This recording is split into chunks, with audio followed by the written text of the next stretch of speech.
Okay, I want to show you how to make your own one-point perspective grid, and it's pretty simple. If you don't have a template and you want to just do it on your own, and you want to customize it, this is the way you do it. So you can start with any grid you want. I've done an 8x8 grid. I'm not going to go through that. I think you can figure out how to do that. I actually just measured. It's actually 4 inches on a side, so they're all half-inch squares. So they're 8x8. And I just measured. I just used my ruler and I marked off all of those, just like when we do our borders for our designs, and we make it nice and square. So once we have that, that's our back wall.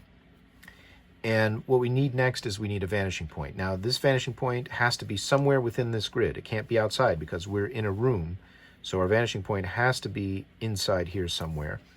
And where you put that is totally up to you. If you want it to be halfway up, if you want it to be closer to the ceiling, if you want it to be closer to the floor. Why don't we just pick a point here? And I'm just going to actually use the intersection of 2 of these grids. I'm going to say our vanishing point will be right here, which means that our horizon line is just an extension of that line. And we can just draw that quickly through there. And our station line, where we're standing relative to that wall, is right there. And now I want to make the walls and the ceiling and the floor. So I'm going to use these 4 corners, and I'm going to connect them to our vanishing point and draw them out like that.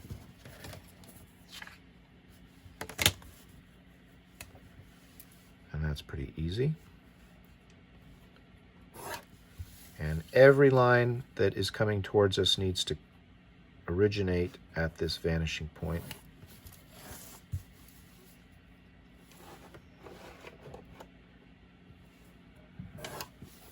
And we get something like that. So as you can see, our vanishing point is higher than the middle, so we're closer to the ceiling than we are the floor, and you can see how that looks that way. And we're closer to this wall than this wall, so you can see that if we feel like we see more of this wall here. The next thing we're going to do is just I'm going to draw the connections to all of these and extend them. So again, just start with your points and just draw them forward towards you, like this.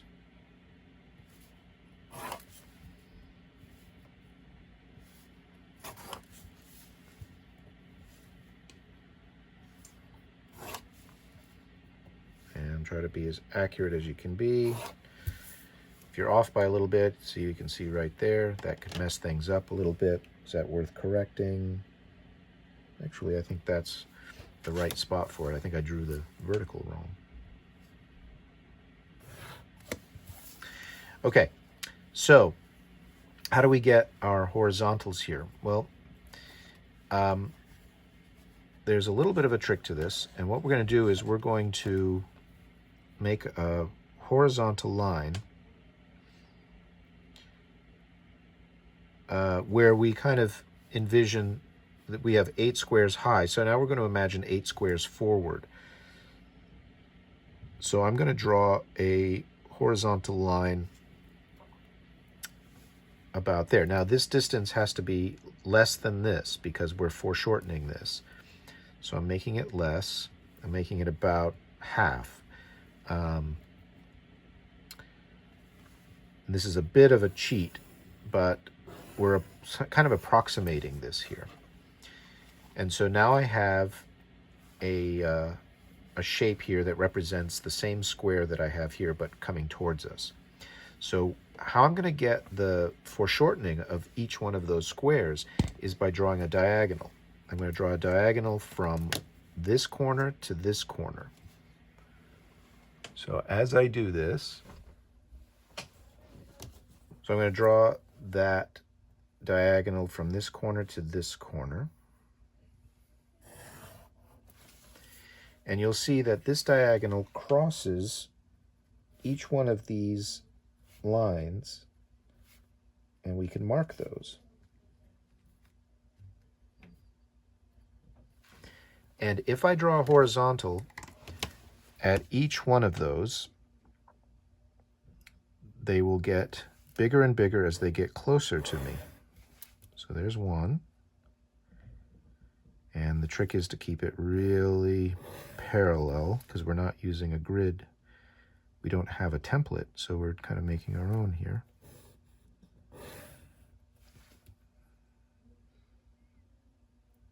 And just keep things parallel. If you get off parallel a little bit, it's going to get wonky looking, so you gotta be vigilant.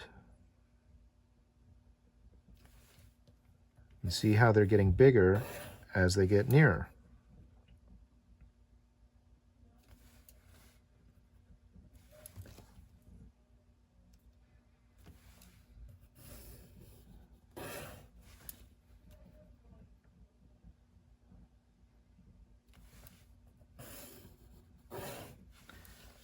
Okay, so now we can see they get smaller as they go away from us. Now, how do I then figure out the next group? Well, that's easy. So what I'll do is I can pick any point like there, and I can go through the diagonals, and I'll just make a new set of diagonals like this. Just corner to corner. And now I've got a new group. 1, 2, 3, 4. And we can draw those.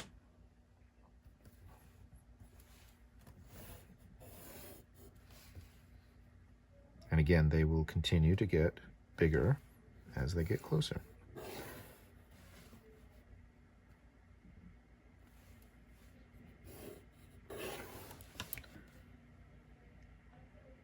And they remain pretty square looking. You notice in our template that they get really kind of rectangular looking. They look a little wonky. So that's the floor. Now, you do the walls and the ceiling the same way, but we already have these lines, so we could just draw verticals at each one of these points like this. I'll just pick one here. And remember, just transferring a point. Then we get here, then we come over, and we can come down. And then again, from these points, we connect to the vanishing point and do basically the same thing. So it's not that hard. It takes a little time, but it's not that hard to create your own template for this. And you can design this for the precise room or hallway that you're in. So if you look at your hallway and it is taller than it is wide, it's twice as tall that it is wide, then you could make a 8 inches or 8 squares by 4 square hallway. And then you'll have the exact proportions of the hallway that you want to draw.